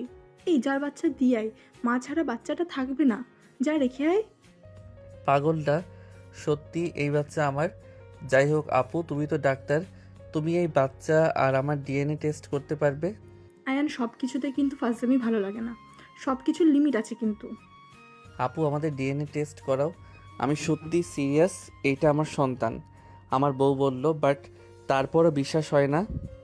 কারণ ওই মহিলার আবার হ্যালুসিনেশন হয়, আবার নিজের আগের জামাইকে ভেবে আবার কি করছে মনে হয়। এইটা কেমন কথা? আচ্ছা, তুই যদি সিরিয়াস হোস তাহলে আমি আমার ফ্রেন্ডদের কাছে পাঠাচ্ছি। আতিয়া বাবুর একটা চুল নিল, আয়নের চুল নিল। বাবু কান্না করলে আয়ন সামলাতে লাগলো। বাবুর কান্না থামার নামগন্ধ নাই। আতিয়া বাবুকে কোলে নিয়ে ওর বান্ধবীর সাথে কথা বলতে লাগলো। কথা বলা শেষ করে বাবুকে ঘুম পাড়িয়ে দিয়ে বলল, বাবুকে শুয়ে দে, আমি হসপিটালে যাচ্ছি। ওকে। আয়ন বাবুকে নিয়ে রুমে চলে গেল। রুমে গিয়ে বাবুকে আস্তে আস্তে শুয়ে দিল। আয়ন ওয়াশরুমে গিয়ে ফ্রেশ হয়ে এলো। বাবুর পাশে বসে থেকে দেখতে লাগলো। আয়নের দুলাভাই এসে বসে বলল, আয়ান, আমি তোমাকে কিছু কথা বলতে চাই। জি দুলাভাই বলেন। তুমি এভাবে এই বাচ্চাকে নিয়ে এসে ঠিক করো নাই।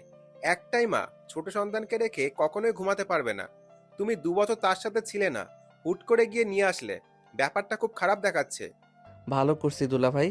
ওই আমাকে কম কষ্ট দিয়েছে নাকি? কষ্ট দিয়েছে। আয়ান, আমি যদি বলি তুমি তোমার স্ত্রীকে কেমন ভালোবাসলে, কেমন সময় দিলে, যে সেই তার প্রথম স্বামীকে ভুলতে পারলো না। শোনো, তোমার বোনও অন্য একজনকে ভালোবাসতো। তুমি ছোট ছিলে, দূরে থাকায় কিছু জানো না। তোমার বোন বিয়ের পরেও ওকে ভুলতে পারতো না। ওর সাথে কথা চালিয়ে গেছে, দেখা করেছে, কিন্তু আমি অল্প অল্প বুঝলেও ওকে কখনো কিছু বলতাম না। যখন আমি দেখেছি ফোনে বেশি ব্যস্ত থাকে, তখন আমি ওর প্রতি ভালোবাসা, কেয়ারিং বাড়িয়ে দেই। তোমার আপু মাঝে মাঝে রাগে আমাকে খাট থেকে লাথি দিয়ে নিচে ফেলে দিত। তুমি তোমার আপুর রাগ সম্পর্কে জানো। ওই রাগী মানুষ যে আমাকে সহ্য করতে পারতো না, আর সেই মানুষ এখন দেখো আমাকে ছেড়ে এক মুহূর্তও থাকতে পারে না। এখানে আসবে তাতেও আমাকে নিয়ে এসেছে। দুলাভাই, আমি কি করব? ওনাকে ভালোবাসা কেয়ারিং করার সময় পাইলাম না। তুমি তাকে পেয়েও 5 দিন দূরে থেকেছো, তার সাথে কোনো যোগাযোগ রাখো নাই, তার ফোন নাম্বার তোমার কাছে নাই। এখন যদি বলি তুমি কেমন স্বামী যে স্ত্রীর ফোন নাম্বার তোমার কাছে নাই? 2 দিনে তোমার তার ভালোবাসা পেতে চাও? মেয়ে মানুষের মন বোঝা অনেক কঠিন। তার সামান্য রাগ সহ্য করতে পারো নাই, আর কেমন ভালোবাসলে একবার তো ভেবেও দেখলে না। আমি যে বাচ্চাটাকে নিয়ে আসলাম, ও কি ভালো থাকবে? আসলে তোমার মাঝে ও সমস্যা আছে। তুমি ভালো স্বামী হও আগে, তারপরে অন্যকে দোষ দিও। থাকো, আসছি। আর কথাগুলো ভেবে দেখো, তুমি আসলে একজন ভালো স্বামী তো। দুলাভাই কথাগুলো বলে চলে গেল। অ্যান নিজের সাথে যুদ্ধ করতে লাগলো। অ্যান অনেকক্ষণ ভাবতে লাগলো। অ্যান শান্তিতে শুয়ে থাকতে পারলো না। বারবার একটাই কথা কানে আসতে লাগলো, আসলে তুমি একজন ভালো স্বামী তো। অ্যান মাথায় চাপ দিয়ে ধরে বলল, উফ, আমি ভালো স্বামী হতে চেয়েছিলাম, আমাকে হতে দেয় নাই। অ্যান নিজের সাথে যুদ্ধ করতে করতে অনেকক্ষণ চলে গেল। সারা রাত আয়নে ঘুম হইল না। রাত 12টায় আতিয়া আয়নের রুমে এসে বলল, আয়ান। অ্যান আতিয়ার কণ্ঠ পেয়ে সাথে সাথে বলল, আপু কি রিপোর্ট আসলো? আতিয়া খুশি হয়ে বলল, ভাই, ওই সত্যিই আমাদের বংশের ছেলে? ভাই, ওই সত্যিই তোর সন্তান? আতিয়ার কথা শুনে আয়না খুশিতে চোখে পানি চলে আসলো। আয়ন আতিয়াকে জড়িয়ে ধরল। আতিয়া আয়নের মাথায় হাত দিয়ে বলল, ভাই, তুই নদীর সাথে নিজের সম্পর্ক ভালো করে নে। বাবা মা দুইজন 2 ডালে থাকলে মাঝখানে সন্তান চাপে পড়ে যায়। দেখোস নাই আমাদের গ্রামে একজন বাবা মায়ের কারণে আত্মহত্যা করে মরে গেল? না আপু, আমি আমার সন্তানকে ওই রকম জীবন দিব না। আর দুলাভাইয়ের কথাই আমি বুঝতে পারছি, আসলে আমি স্বামী হিসেবে ব্যর্থ ছিলাম। 2 দিনে কিভাবে একজন আমাকে ভালোবাসবে? তাকে তো সময় দেওয়ার দরকার ছিল। তুই বাবুকে নিয়ে ওর আম্মুর কাছে দিয়ে আয়। ওকে আপু। আয়ন তুলিকে কল দিয়ে জেনে নিল নদী কোথায় আছে। শুনে আয়ন বাচ্চাটাকে নিয়ে বাইরে গেল। ড্রাইভারকে ঠিকানা দিয়ে দিল। ড্রাইভার গাড়ি চালাতে লাগলো। আয়নর ছেলের মুখের দিকে তাকিয়ে থাকতে লাগলো, আর খুশিতে চোখের পানি বের হতে লাগলো। আয়ন মনে মনে ভাবতে লাগলো, বাবা হওয়ার সুখ যে এত সুন্দর, আগে জানলে আমি তোর আম্মুর পায়ে ধরে হইলেও তোর পাশে থাকতাম। আমি আর তোকে একা রাখবো না, আমি তোর কাছে থাকবো।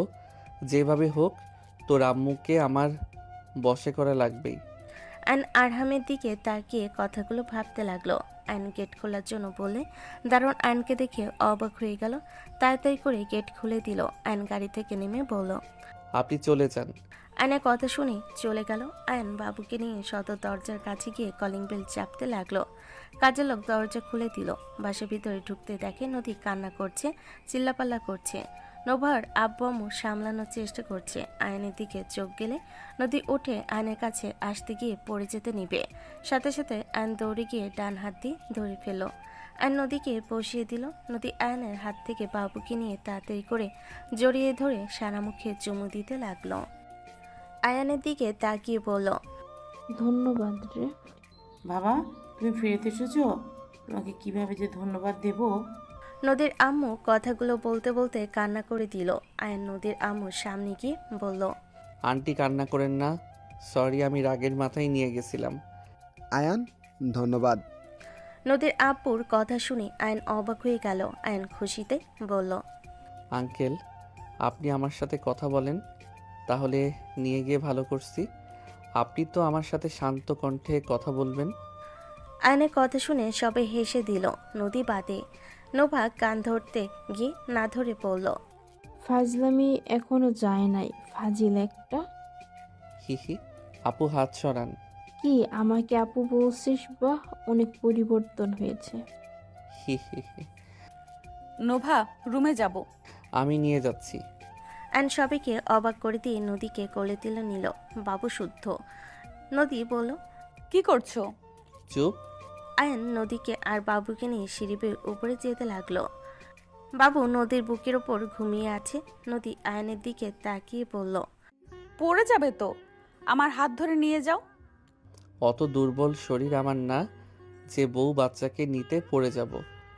আইসে শক্তিশালী। আয়ন কিছু না বলে সোজা রুমে চলে গেল। নদীকে খাটে বসিয়ে দিয়ে আয়ন হাত নাড়াতে লাগলো। নদী বলে উঠল, এখানে বসো। আয়ন বসতেই নদী বাবুকে খাটে শুইয়ে দিল।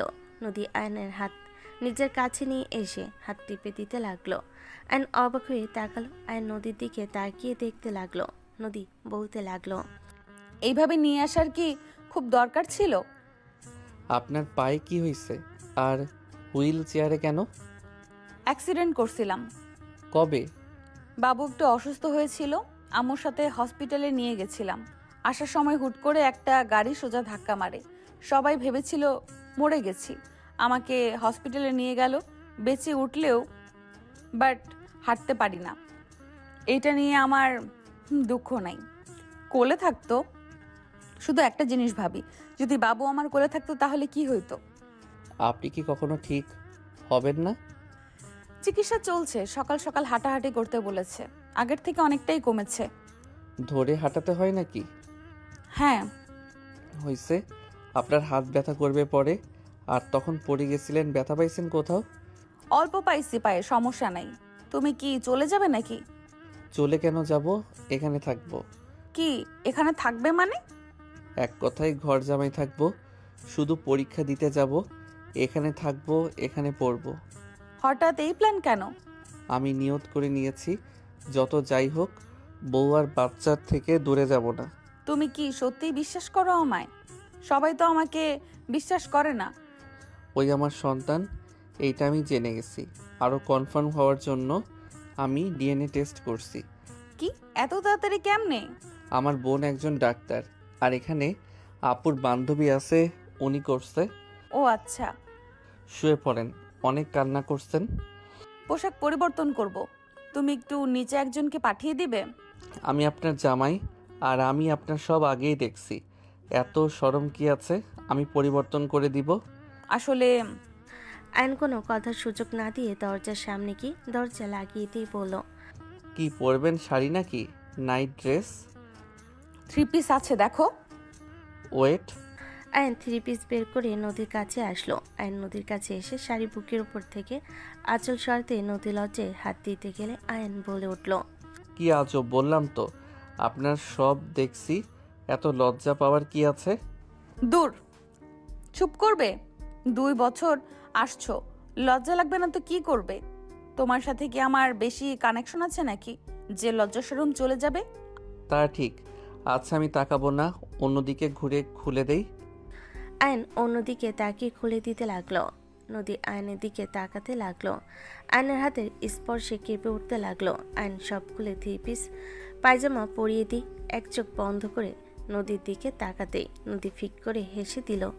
আয়ন নদীর হাসি দেখে ভুরু কুচকে তাকিয়ে থাকলো। আয়নের দিকে তাকিয়ে নদী নাকে হালকা করে টেনে দিল। আয়ন সোজা নদীর ঠোঁটে কিস করে দিল। নদী থ হয়ে গেল। আয়নের দিকে তাকালে আয়ন ভিলেন মার্কা হাসি দিয়ে বলল, থাকেন, ওয়াশরুমে যাই। আয়ন চলে গেল। নদী হেসে দিল। আয়ন ফ্রেশ হয়ে এসে নদীকে শুইয়ে দিয়ে নদীর পাশে শুয়ে পড়ল। নদী কিছু বলার আগেই আয়ন নদীকে জড়িয়ে ধরল। নদী বলে উঠল, আয়ান। না কিছু না, ঘুমাও। নদী কিছু বলল না। আয়ন নদীর মুখের দিকে তাকিয়ে বলল, আমি জানি তুমি আমাকে কি বলতে চেয়েছো, কিন্তু একটা কথা বলি, মানুষ যেখানে ভালোবাসা পায় সেখানে থেকে যাওয়ার জন্য আপ্রাণ চেষ্টা করে, আর যেখানে ভালোবাসা নাই, সম্মান নাই, সেখানে মানুষ থাকতে চায় না, বলতে সেখানে থাকার মতো অবস্থায় থাকে না। আয়নের কথা শুনে নদী চুপ হয়ে গেল। আয়ন নদীকে ছেড়ে দিয়ে বলল, ওকে ঘুমাও, আমি জড়িয়ে ধরার জন্য হয়তো তোমার ঘুম আসবে না, ঘুমাও, অনেক কান্না করছো। আয়ন কথাগুলো বলে পাশ ফিরে শুয়ে পড়ল। নদী আয়নের দিকে তাকিয়ে থেকে ভাবতে লাগলো, আয়ান আমি তোমাকে নিয়ে নতুন করে জীবন শুরু করতে চাই, কিন্তু আমি তোমাকে কোন মুখে বলবো আমি তোমাকে ভালোবাসি বা আমি তোমার সাথে থাকতে চাই? তুমি যখন আমার হয়ে থাকতে এসেছিলে তখন আমি তোমাকে দূরে সরিয়ে দিয়েছিলাম। জানো আয়ান, আমার প্রথম ভালোবাসা আমাকে বাজেভাবে ঠকিয়েছে। সেই আমার সাথে সুন্দর একটা গেম খেলেছে, সেই মৃত্যুর অভিনয় করে তার প্রথম ভালোবাসার সাথে জীবন কাটাতে ব্যস্ত সেই। অথচ আমি ওর মৃত্যুতে পাগল হয়ে যাওয়ার মতো অবস্থা হয়েছিল। ফ্যামিলির সাথে কত লড়াই করেছি বিয়ে করব না বলে, ওর স্মৃতি নিয়ে বেঁচে থাকবো বলে। নদীর কথাগুলো ভাবতে ভাবতে চোখে পানি চলে আসলো। আইন কিছুক্ষণ পর ঘুরে বলে, আমার এখন ঘুম পাচ্ছে না, একটুখানি জড়িয়ে ধরি। আচ্ছা থাক, ধরবো না, তুমি কান্না করো না তো। আইন কথাগুলো বলে নদীর চোখের পানি মুছে দিয়ে ঘুরিয়ে শুয়ে পড়তে, সাথে সাথে আইন নদীকে ধরতে গিয়েও হাত গুটিয়ে নিল। আইন এপাশ ওপাশ করতে করতে ঘুমিয়ে গেল। সকালে ঘুম ভাঙলে বাবুর কান্নার শব্দে আইন লাফ দিয়ে উঠে বলল, কি হয়েছে আব্বু, তুমি উঠে পড়ছো? আইন তাড়াতাড়ি করে বাবুকে কোলে তুলে নিল। নদী বলে ওঠে, ওর ক্ষুধা লাগছে, দাও দুধ খাওয়াই। আচ্ছা। আয়ন নদীর কোলে দিয়ে দিল। নদী দুধ খাওয়াতে লাগলো। আয়ন নদীর দিকে আর চোখে তাকালো। নদী ভুরকুচকে তাকাতে আয়ন লজ্জা পেয়ে দাঁতে দাঁত চেপে হেসে বলে, ইয়ে মানে আমি কিছু দেখি নাই, যাই ফ্রেশ হয়ে আসি, তোমাকে নিয়ে নিচে হাঁটতে যাব। আয়ন কথাগুলো বলে চলে গেল। নদী আয়নের চলে যাওয়ার দিকে তাকিয়ে থেকে মিটিমিটি হাসতে লাগলো আর বলতে লাগলো, ফাজিল পোলা একটা। আর ফাজিল রাতে আমাকে কিভাবে লজ্জা দিচ্ছিল, বলে কি না আমার সব দেখে ফেলেছে, ফাজিল একটা। নদী লজ্জায় লাল হয়ে যেতে লাগলো। আয়ন ফ্রেশ হয়ে বাহিরে আসলো। আয়ন বাবুকে কোলে নিয়ে বলল, চলো যাই, আর শুনো আমার হাত ধরো। নদী আয়নের হাত ধরল। আয়ন নদীকে আস্তে আস্তে দাঁড় করিয়ে দিল। হুইল চেয়ারে বসিয়ে দিয়ে নিয়ে যেতে লাগলো। নদী আয়নের দিকে তাকালে আয়ন বলল, কি হয়েছে, কিছু বলবে? তুমি আমার কাছে তোমার আব্বু আম্মু জানে, আর আমার সাথে যে ঝামেলা হয়েছে এটা কি জানে? 1 বছর আগে বলছি, আম্মু প্যারা দিচ্ছিল বৌমার সাথে দেখা করতে সময় দিতে, তখন রাগের মাথায় সবাইকে সব বলে দিয়েছিলাম। ওনারা আমার উপরে রেগে আছেন তাই না? আম্মু আপু রাগান্বিত হয়ে গেছিল, মেয়ে মানুষ বোঝই তো, বাট এখন আপু আর রেগে নাই। ও আচ্ছা। আয়ন সিটির সামনে গেলে নোভাকে দেখে বলল, বড় আফা বাবুকে নেন। নোভা আয়নের দিকে তাকিয়ে ভুরকুচকে তাকিয়ে বলল, বাসায় যাস নাই? না আর যাব না, ঘর জামাই থাকবো। আলহামদুলিল্লাহ, তাহলে তো খুব ভালো। দাও আমার কাছে নানু ভাইকে দাও। তুমি থাকো আম্মু, আমি নিয়ে আসছি। নোভা সিঁড়ি বয়ে উপরে উঠে বাবুকে কোলে নিয়ে বাবুর সাথে দুস্তামি করতে করতে নিচে গেল। আর নদীকে পাজা কোলা করে নিয়ে বলল, গলা শক্ত করে ধরো, না হইলে নিজেই পড়ে যাবে।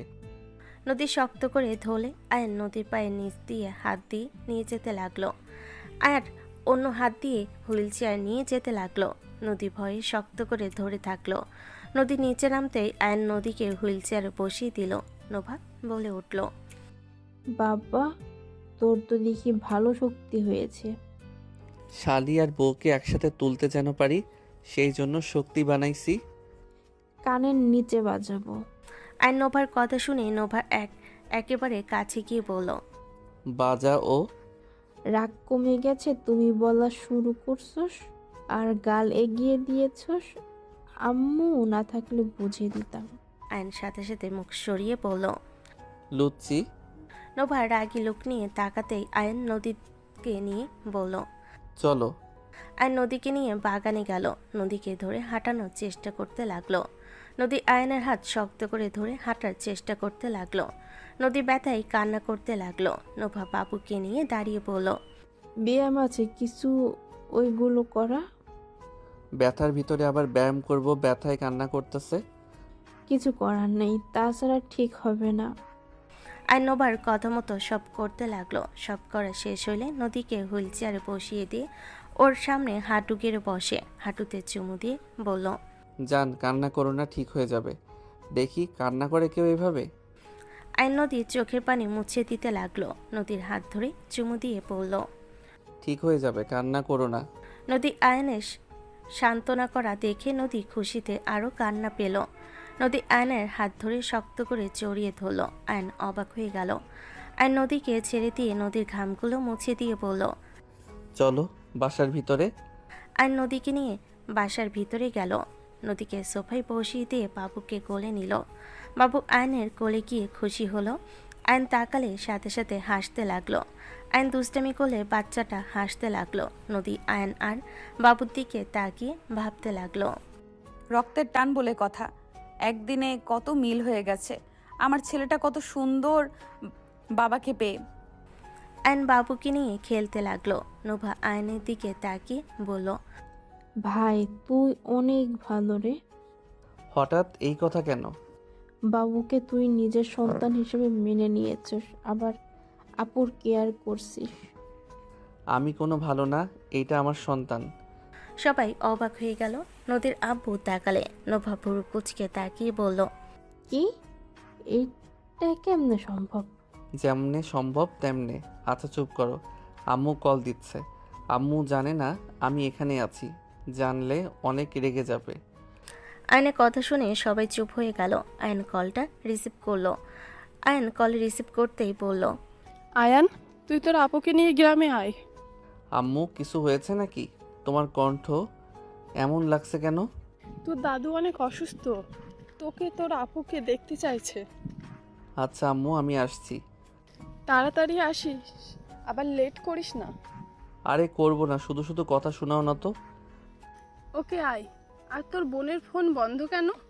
আপু মনে হয় ঘুমাচ্ছে, ফোন চার্জে দিতে ভুলে গেছে, আর না হয় বন্ধ অবস্থায় চার্জ দিয়েছে। ভাই ফোন জীবনেও ভালো হবি না, রাখ ফোন, ফাজিলের দল। আচ্ছা, ভালো মানুষের মেয়ে ভালো থাকেন। কুত্তার বাচ্চা, আমার সাথে ফাজলামি করস? ও আচ্ছা, আপনি কুত্তা হয়ে গেছেন, আগে বলবেন না। আয়ন কথাটা বলে হাসতে লাগলো। আয়নের আম্মু রেখে ফোন কেটে দিল। আয়ন হাসতে হাসতে ফোন রেখে দিয়ে নদীর দিকে তাকিয়ে বলল, যান, আমাকে বের হতে হবে। কোথায় যাবে? গ্রামে যেতে হবে, দাদু অসুস্থ। আর এই শালিকা আমার বউয়ের খেয়াল রেখো, তাহলে আমি তোমার জন্য ভালো জামাই নিয়ে এসে দিব। লাগবে না, আমার জামাই রেডি আছে। বিবাহ করে ফেলছো নাকি? তা কাকে করলে? কার ঘাড়ে ভূতের বোঝা চাপালেন? আয়নের কথা শুনে সবাই হাসলে। নোভা রেগে গেল। নোভা রেগে বলল, আয়ানের বাচ্চা ভালো হবে, তুই আগেও আমাকে কলেজে বলছিস। আল্লাহ, এই ভূতের বোঝা কার ঘাড়ে যেতে যাবে, আর তার লাইফটাই ঝাঁকানাকা হয়ে যাবে। নোভার কথা শুনে সবাই হাসতে লাগলো। আর নোভার কোলে দিল। বাবুকে চুমু দিয়ে বলল, আর নদীর কাছে গিয়ে হাত ধরে বলল, সাবধানে থেকো, আমি যাচ্ছি। মানে এই না যে আমি তোমার কাছে আর আসবো না। শুনো, আমি অতীত সব ভুলে নতুন করে শুরু করতে চাই। এমন কিছু করো না যাতে আমাদের মাঝে ঝামেলা হোক। তোমার স্বামী আগেরটা নাই, এখন নিজের বাচ্চার কথা ভেবেও নিজেকে বোঝাও। ওই বেঁচে আছে? অ্যান অবাক হয়ে গেল। নদীর দিকে ভুরু কুচকে তাকালে। নদী সব খুলে বলে, তোমার অ্যাক্সিডেন্টের মধ্যে কি তাদের আবার হাত আছে নাকি? খোঁজ নিলে জানতে পারি। আমার এক্স হাজবেন্ড করছে। ওর ওয়াইফ ওকে ঠকিয়েছে, অন্য ছেলের হাত ধরে পালিয়েছে। ওই আমার কাছে আবার ফিরে আসতে চাইছিল। আমি বলেছিলাম আমার স্বামী আছে, আমি তোমার সাথে কোনো সম্পর্ক জড়াতে পারবো না। ডিভোর্সই দিয়ে দিয়েছে। আর ওর রাগ হয়েছে, আমাকে অনেকবার ডিস্টার্ব করেছে। আমি শুনি নাই। যখন আমার ছেলে হয়েছে তখন থেকে আরও রাগ বেড়ে গেছিল। তারপর অ্যাক্সিডেন্ট ওই করায়। খোঁজ নিয়ে জানি। এত বড় সাহস! ওর বাসা কই? বাদ দাও, পুলিশ ধরিয়ে দিয়েছিল। আচ্ছা, তুমি সাবধানে যাও। ওকে, আর আমি খুব তাড়াতাড়ি আসবো। আর আম্মুকে মানানোর চেষ্টা করা লাগবে, খুব রেগে আছে। আর তোমার ফোন নাম্বার দাও, আমি কল করব। আইন সব শুনে বলল। আইনকে নদী নাম্বার দিলে আইন সেভ করে নিল। আইন সবার দিকে তাকাতেই সবাই অন্যদিকে তাকালো। আইন কপালে কিস করে দিয়ে বলল, আর তোমার ফোন নাম্বার দাও, আমি কল করব। ভালো থাকো, শ্বশুর আব্বু আম্মু ভালো থাকেন। আর শালিকা ভালো থাকো, আমার বউয়ের খেয়াল রেখো। যা ভাগ। ওকে। আইন বাবুকে আবার কোলে নিল। বাবুকে চুমু দিয়ে বলতে লাগলো, আব্বু তোমাকে ছেড়ে যেতে মন চাচ্ছে না, ইচ্ছে করছে এখানে থেকে যাই, তোমার সাথে সব সময় থাকি, বাট উপায় নেই, যেতে হবে। থাকো, একবার তোমার দাদিমাকে ঠিক করে নেই, তখন আমি যেখানে থাকবো সেখানে তোমাদের নিয়ে যাব। বাবু, একবার বাবা বলো তো। আয়নের কথার সাথে বাবুটা বলে উঠল বাবা। আয়ন তো অবাক হয়ে গেল। আয়নের খুশিতে চোখে পানি চলে আসলো। নোভা বলে ওঠে, যাক বাবা, আমি এতদিন ধরে পালছি আমাকে খালামণি বললে খা বলে। নিজের বাপকে ঠিক বাবা বাবা করছে, কি বেইমান রে। নোভার কথা শুনে সবাই হাসতে লাগলো। নদী বলে ওঠে, ওই কয়েকদিন ধরে বাবা বাবা বলতেছে, আমি মা বলতে বললে বাবা বাবা ভক্ত হবে এই ছেলে। হিহি, আমার আব্বু তো বুঝছে তার আম্মু তো ভালোবাসে না, তাই আমার আব্বু আমাকে ভালোবাসে, তাই না? আয়নের কথায় বাবা বাবা করতে লাগলো। আয়ন খুশি হয়ে বলে ওঠে, এই বাচ্চাকে রেখে কিভাবে যাব? আয়নের ফোনে বারবার কল আসতে লাগলো। আয়ন কল রিসিভ করতে আতিয়া বলে ওঠে, গাড়ি পৌঁছে গেছে, স্টেশনে চলে আয়। যাচ্ছি আপু, বাবু না আমাকে বাবা বলছে। আয়নের কথা শুনে আতিয়া খুশি হয়ে বলল, আলহামদুলিল্লাহ, এটা তো ভালো কথা। কিভাবে যে যাব? কয়েকদিন থেকে চলে আসিস, আর আম্মুর ব্যাপার তো জানোস, নিয়ে গেলে রেগে যাবে। আম্মুকে সুন্দরভাবে বোঝাতে হবে। আচ্ছা, গাড়ি এসেছে, ড্রাইভার কল দিচ্ছে। ওকে, আয়। আয়ন বাবুকে চুমু দিয়ে নোভার কোলে দিয়ে চলে গেল। নদীর আম্মু বলে উঠল, আয়ান একদম তোমার মতো দেখছি। নদী যখন তোমাকে প্রথম বাবা বলেছিল, তুমি খুশিতে অফিসে যেতে না গেলেও সারা দিন কল দিতে। প্রথম বাবা হওয়ার মাঝে যে সুখ যে হয়েছে সেই জানে। এখন দেখবে ঘন ঘন কল দিবে। যাই হোক, খেতে দাও, অফিসে যাব। নদীর আম্মু সবাইকে খেতে দিল। আয়ন গাড়িতে উঠে স্টেশনে চলে গেল। আয়ন স্টেশনে নেমে ওর আপু দুলাভাইয়ের সাথে দেখা করে ট্রেনে উঠে পড়ল। আয়ন আতিয়ার সাথে কথা বলতে লাগলো। 1 ঘন্টা গেলে আয়ন নদীকে কল দিতে লাগলো। আয়নের দুলাভাই বলল, বা শালা বাবু, ছেলে বউকে দেখি অনেক মিস করছো। ইয়ে মানে দুলাভাই, একটা বাচ্চা, একটা বউ, একটু তো মনে পড়বেই। হা হা, তোমার ভাগ্নিকে দেখো তো, ওকে ছাড়া বুঝতামও না। ওই এখন দূরে থাকে। মেয়েটাকে অনেক মিস করি, বাট সেই বড় হয়ে গেছে, বন্ধু বান্ধবী নিয়ে ব্যস্ত থাকে। ওই তো অনেক ব্যস্ত মানুষ কল রিসিভ করছে। আসসালামু আলাইকুম বউ। ওয়ালাইকুম আসসালাম। বাবু কই? নোভা ছাদে দিয়ে গেছে। ও আচ্ছা।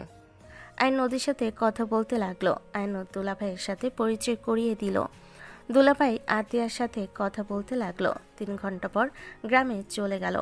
আয়ন বাসায় গিয়ে সবার সাথে কথা বলতে লাগলো। আয়ন ওর দাদুর কাছে বসে থেকে কিছুক্ষণ সময় কাটিয়ে রুমে গিয়ে গোসল করে বের হইলে দেখে নদী কল দিয়েছে। আয়ন কল রিসিভ করলো। আয়নকে তোয়ালে পড়া দেখে নদী লজ্জা পেয়ে গেল। আয়ন খাটের সাথে ঠেকিয়ে বলল, আসসালামু আলাইকুম, কি করো, খাইছো? ওয়ালাইকুম আসসালাম। তোমার ছেলের সাথে কথা বলবে নাকি? দাও। নদী ফোন সামনে ধরতে আয়ন কুচি দিলে বাবু হাসতে লাগলো। আয়ন বাবুর সাথে খেলতে লাগলো আর আলমারি থেকে শার্ট প্যান্ট নিয়ে এসে খাটে বসে প্যান্ট পরতে লাগলো। শার্ট পরতে যাবে, সাথে সাথে নদী বলল, শার্ট পরো না। নদী কথাগুলো বলে জিব্বায় কামড় দিল। আয়ন ভুরকুচকে তাকালে নদী লজ্জা পেয়ে গেল। আয়ন ফিক করে হেসে দিল। আয়ন শার্ট রেখে দিল। নদী বলল, তোমার রুমটা আমাদের দেখাও। ওয়েট। অ্যান পিছনে ক্যামেরা দিলে বাবু কান্না করতে নিলে সাথে সাথে অ্যান সামনে ক্যামেরা দিয়ে বাবুর সাথে ফুচি খেলতে লাগলো আর পুরো রুম দেখতে লাগলো। নদী বেশ অবাক হয়ে বলল, তোমার রুমটা তো আমার রুমের থেকে অনেক বড় আর অনেক সুন্দর, আর এত দামি জিনিস। আয়ন হেসে খাটের সাথে ফোন রেখে বলল, তোমার পছন্দ হয়েছে নাকি? নদী কিছু বলবে সাথে সাথে রুমে আয়নের আম্মু ঢুকে পড়ল। নদীকে দেখে আয়নের আম্মু রেগে গেল, চিৎকার দিয়ে বলল, আয়ান, এইসব কি হচ্ছে? তুই ওই মেয়ের সাথে কথা কেন বলছস? আয়ন চমকে উঠল। আতিয়া পাশের রুম থেকে দৌড়ে আসলো। আতিয়া উঠল, আম্মু, আম্মু শান্ত হও। আম্মু দেখো তোমার নাতি। আম্মু দেখো তোমার নাতি। বাবু দাদু বলো। আতিয়া বলে উঠল। আয়নের কথা শুনে দাদু বলে। আয়নের আম্মু অবাক হয়ে গেল। আয়নের দিকে তাকাতেই আয়ান বলল, আম্মু ওই আমাদের সন্তান। সত্যি? হ্যাঁ আম্মু। আন্টি আমাকে ক্ষমা করে দেন, আমি জানি রাগ করা স্বাভাবিক। আমি দাদিমা হয়ে গেছি বলো নাই কেন? আর তুই কেন বললি না? আর তুই আমার ছেলেরে ভালোবাসোস না, তা কেন বাচ্চ নেছস? আন্টি, আমি অন্ধভক্ত হয়েছিলাম। আমি আর আমার সংসার ভাঙার কথা তো দূর, আর কল্পনাও করি না। আমাকে ক্ষমা করে দেন, আমাকে আর একটা বার সুযোগ দেন। আমি আপনাদের ভালো বৌমা হওয়ার চেষ্টা করব। ভালো বৌমা হতে হবে না, আমার ছেলেকে ভালো রাখলেই চলবে। আয়ান নদী লজ্জা পেয়ে গেল। বাবু বলে উঠল, তুমি থাকো, তোমার শ্বশুরকে একবার দেখাই। আমার নাতিকে কিভাবে নিয়ে আসতে হবে সেটা ওর দাদা করে নেবে।